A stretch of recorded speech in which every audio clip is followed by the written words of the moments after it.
I'm going to read a quote from Neville Goddard. Your faith is your fortune. This quote is very powerful.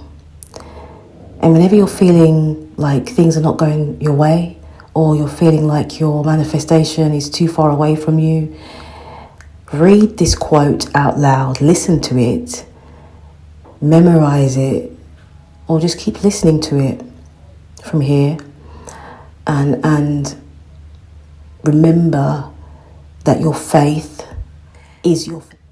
I am wealthy, poor, healthy, sick, free, confined were first of all impressions or conditions felt before they became visible expressions. Your world is your consciousness objectified. Waste no time trying to change the outside, change the within or the impression, and the without or expression will take care of itself.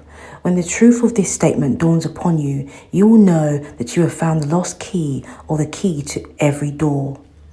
I am, your consciousness, is the magical lost word which was made flesh in the likeness of that which you are conscious of being.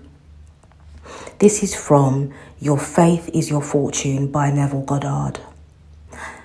Like I said, whenever you're feeling down or you feel like your manifestation is so far away from you, read this quote. It will help you to come back to yourself.